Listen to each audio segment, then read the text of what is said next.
ನಮಸ್ತೆ. 21/4/2025 ಸೋಮವಾರ, ಕೃಷ್ಣ ಪಕ್ಷ, ಕರುವ ಚಂದ್ರ. ನಾಳೆ ಅಷ್ಟಮಿ ಇದೆ. ಆದ್ದರಿಂದ ದೇವರು ದೀಪ ಹಚ್ಚುವಂಥದ್ದು, ದೇವರ ಕಾರ್ಯಗಳನ್ನ ಮಾಡಿ ಮುಹೂರ್ತ ಅಷ್ಟಮಿಯಲ್ಲಿ ಮಾಡಬಾರ್ದು.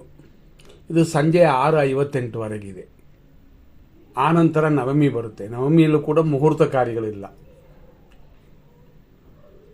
ಆದರೂ ನಕ್ಷತ್ರ ಶುಭವಾಗಿದೆ.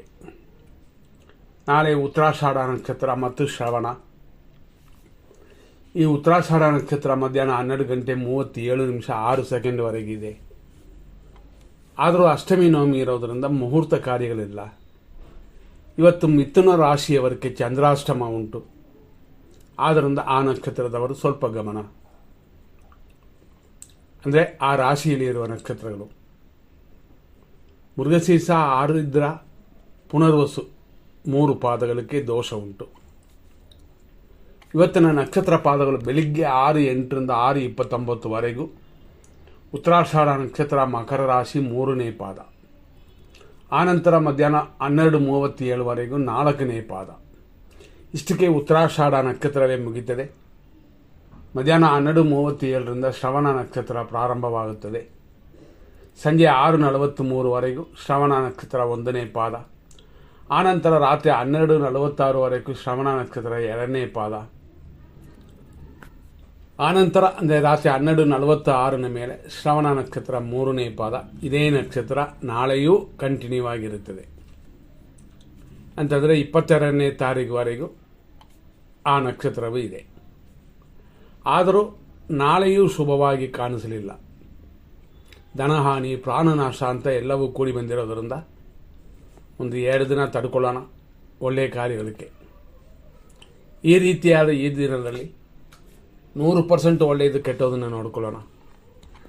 100% ಒಳ್ಳೆಯದು ಅಂತಂದಾಗ ಎಷ್ಟೇ ಕೆಟ್ಟ ದಿನದಲ್ಲೂ ಕೂಡ ಸ್ವಲ್ಪ ಒಳ್ಳೆಯ ಟೈಮ್ ಬೇಕಾಗುತ್ತದೆ. ಆದ್ದರಿಂದ ಅದನ್ನು ಪ್ರಿಪೇರ್ ಮಾಡಿ ಇಟ್ಟಿರ್ತೀವಿ. ಬೆಳಿಗ್ಗೆ 6:08-7:35 ಆಸ್ಪತ್ರೆ ಕಾರ್ಯಗಳು, ಕೋರ್ಟ್ ಕೇಸುಗಳು ಮತ್ತು ಕೆಲವುಗಳು ಫಸ್ಟೇ ತೀರ್ಮಾನ ಆಗಿರುವಂಥ ಕಾರ್ಯಗಳು, ಇದನ್ನೆಲ್ಲ ಈ ಸಮಯಗಳಲ್ಲಿ ಮಾಡ್ಬೋದು. ಮುಹೂರ್ತ, ಮದುವೆ ಸಂಬಂಧಪಡುವ ಈ ಕಾರ್ಯಗಳು ಮಾತ್ರ ಬೇಡ. ಪಾಯ ಹಾಕುವಂಥದ್ದು ಬೇಡ. 9:17-10:47 ಬೆಳಿಗ್ಗೆ ಇದು ಒಂದು ಒಳ್ಳೆಯ ಟೈಮ್.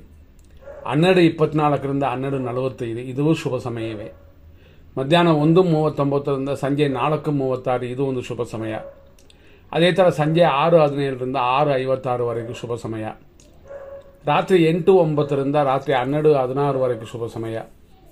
ರಾತ್ರಿ 1:46 ಮೇಲೆ ಶುಭವಾಗಿದೆ. ಈಗ 100% ಕೆಟ್ಟ ಟೈಮ್ ನೋಡ್ಬಿಡೋಣ. 7:37-9:11 ವಿಷಕಾಲ. 7:42-9:15 ರಾಹುಕಾಲ. 10:49-12:22 ಯಮಕಂಡ ಕಾಲವಿದೆ.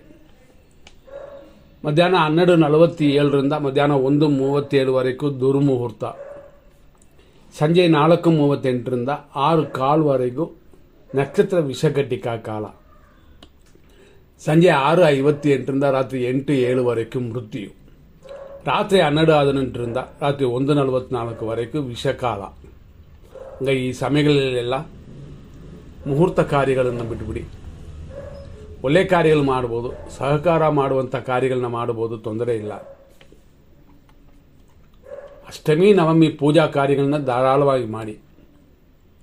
ಮೃತ್ಯುಂಜಯ ಹೋಮ ಪೂಜೆಗಳನ್ನು ಮಾಡ್ಬೋದು.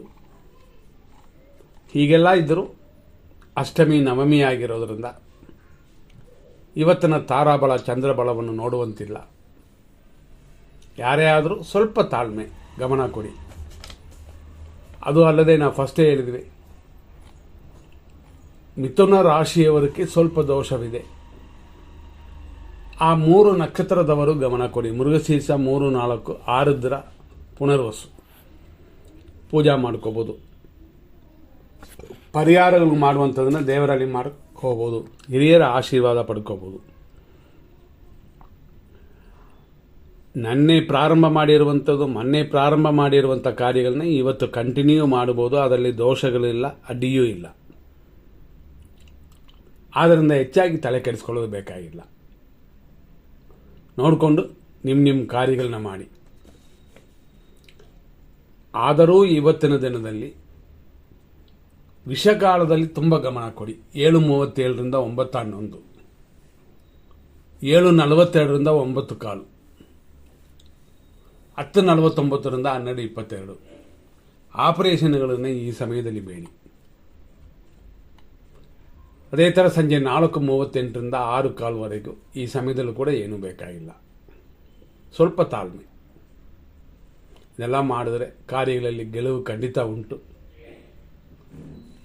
ಕೆಲವು ಸಮಯಗಳಲ್ಲಿ ಗುರುವಿನ ಹಿರಿಯರ ಆಶೀರ್ವಾದವೂ ಕೂಡ ಕೆಟ್ಟ ಟೈಮು ಅಂತ ನಾವು ತಿಳ್ಕೊಂಡಿರುವ ಸಮಯಗಳನ್ನು ಶುಭವಾಗಿ ಬದಲಾಯಿಸ್ತದೆ. ಆದ್ದರಿಂದ ಹಿರಿಯರ ಆಶೀರ್ವಾದ ಯಾವತ್ತೂ ಇರಲಿ, ಗುರುಗಳ ಆಶೀರ್ವಾದ ಯಾವತ್ತೂ ಇರಲಿ. ಈ ರೀತಿ ಮೇಂಟೈನ್ ಮಾಡಿಕೊಳ್ಳಿ. ಮುಂದಿನ ಸಂಚಿಕೆಯಲ್ಲಿ ನೋಡೋಣ. ಧನ್ಯವಾದಗಳು.